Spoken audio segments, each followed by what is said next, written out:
Welcome to Two Drs Homestead. My name's Daniel, and today we're looking at long-term food storage, long-term food preservation. I've got my 25-pound bag of long grain rice, and we're going to pack it in Mylar bags. So I have my 5 1-gallon Mylar bags. I have my 5 500cc oxygen absorbers. I like to use the 500cc, though they say 300cc is the minimum.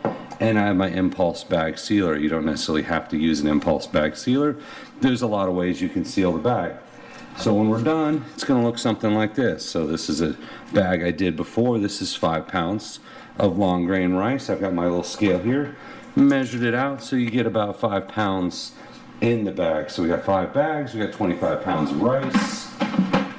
Go ahead and jump into this here. So I tried the pour technique and it doesn't really work. I wasn't quite coordinated enough, so we're gonna scoop here. So basically I'm gonna scoop the rice into the bags and see how that works out. The pour was a little bit messy. If I ever do a blooper reel, you'll see the rice going everywhere. So I'm gonna try this again. Just gentle scoops. Now really prepping's a journey more than a destination. So if you have unlimited funds and a fully stocked bunker, you can say, hey, I'm prepared. For everybody else, it's just a little bit of time. Do a little bit at a time. Just do what you can when you can.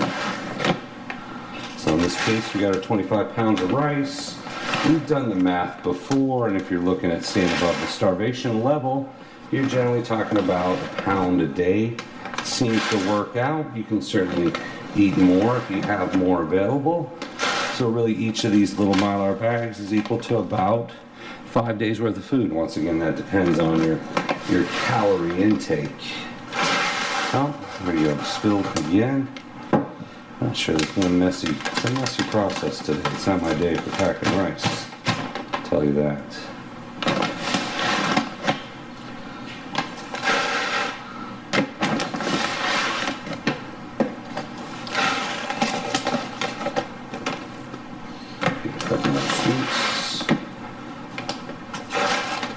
I'm gonna call that one good for now. We'll go to the next one. The table is clean, so I'm just gonna scoop the rice back up. We'll keep going.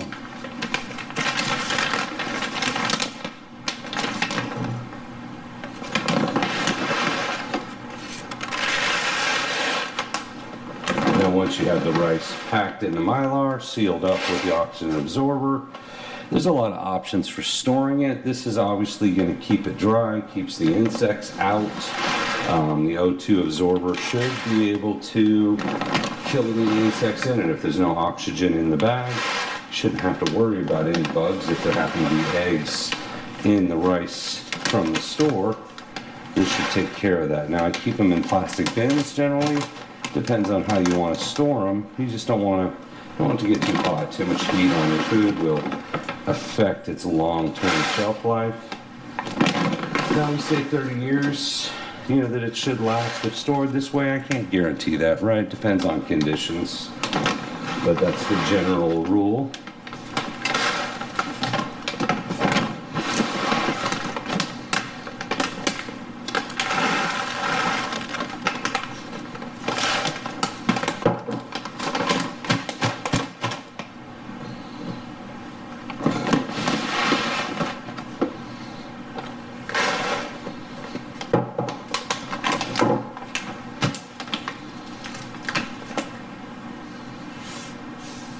Just sloppy today. So we did the beans on another video, and I'll probably do oats. I've got some more oats that I want to pack away. Just keeping the rice the shell. That's good. I know the table's clean. Keep going.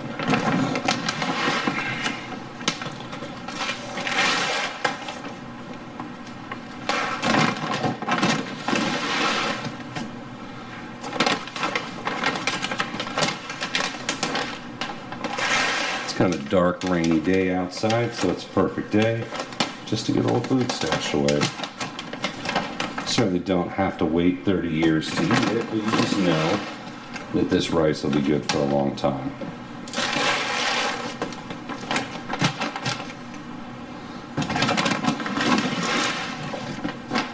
It's really not too expensive. Can't do it today. Not too expensive here. I think I paid about $13, so about 50 cents a pound for the rice. So we're not talking about a huge investment here. You end up with maybe 3 weeks worth of food for $15 for the rice, Mylar bags. Not very expensive. And it's just calories stored for a very long time.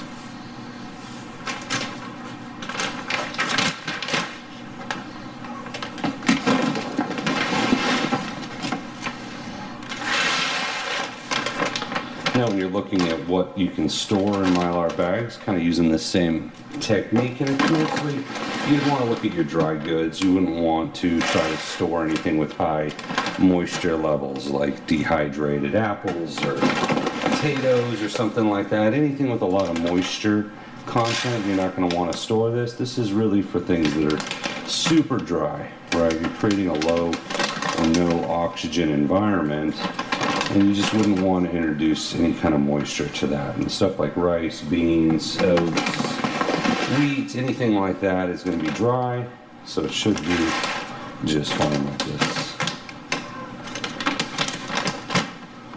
Now, if you want to store salt or sugar, you could store it in Mylar bags. You don't need the oxygen absorber if you're doing that. But if you just want to seal it up in a little bag, you certainly have that option. Salt and sugar are both preservatives, so you're going to be okay either way as long as you don't get it wet. It's hard to store it too long for salt and sugar, that is.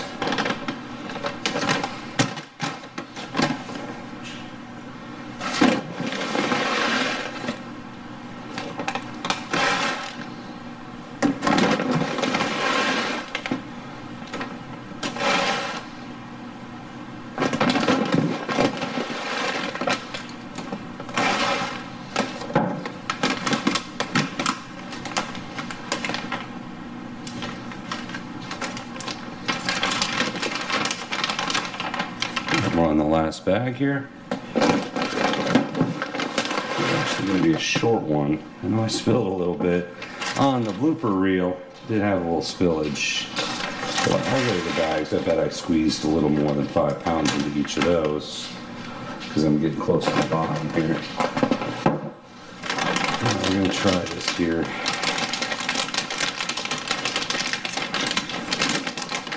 It'll make a huge mess.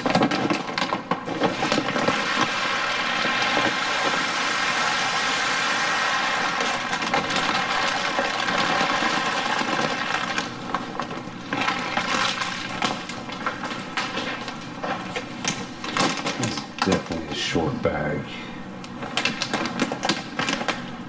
And really with Mylar, I mean, it's short, doesn't matter too much. I can weigh these, see where we're at.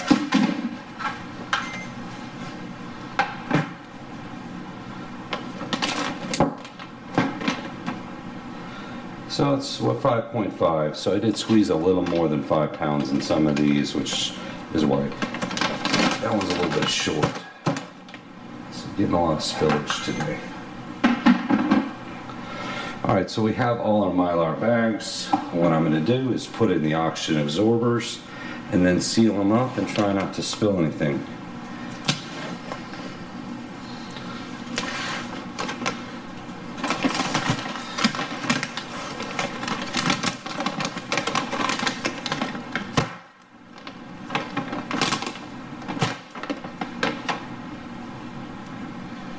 So I'm going to move around to this side.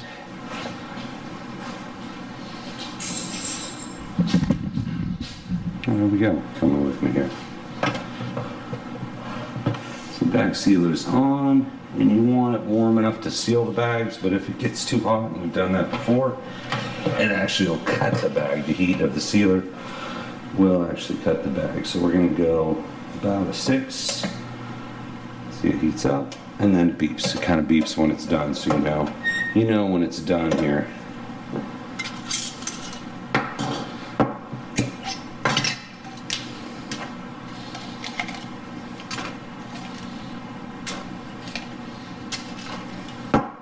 And the show you one. Alright, so the oxygen absorbers are in.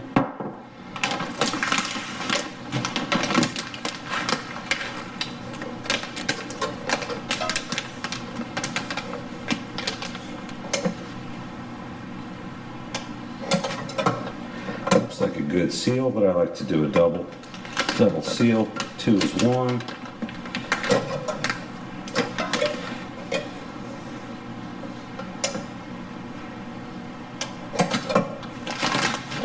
See, cut the bag. As I said, if you go too hot, it actually just melts through the bag, and that's what I just did. So right there, if you cut too hot, it actually just melts the bag instead of sealing it. So we'll try that again. Turn that down a little bit. And it really depends on the thickness of the bag. So I was doing 5-gallon bags at 6, and apparently that is too much for these little 1-gallon bags. Let's try again to get a good seal here.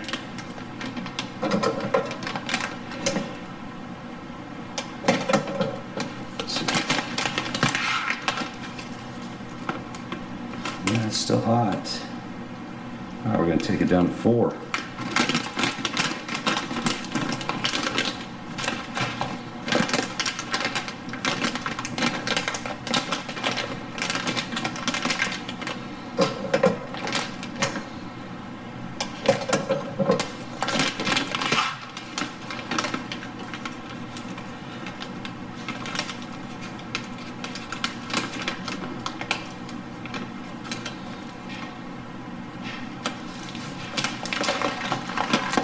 Moving on to the next one.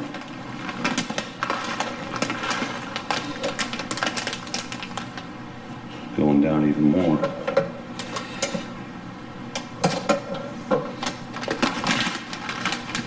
There we go. That's a nice seal.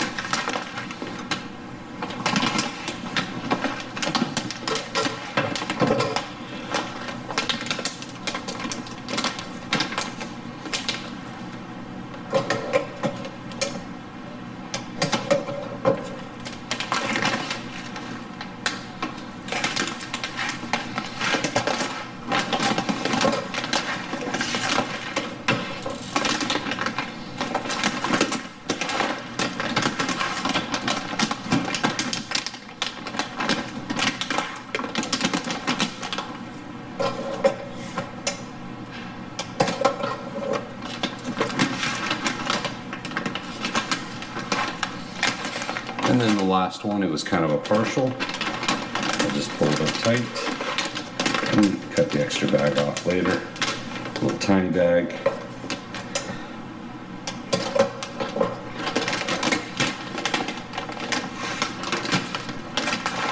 Alright, there we go, guys. So now it's going to sit. Really, I like to let it sit out for a little while, just to make sure you got a good seal, and it should tighten up, and then you store it away. It's good to take a Sharpie maybe right on the bag so you know what's in it. But as always, I hope that helps out. Thank you for watching, and we appreciate you.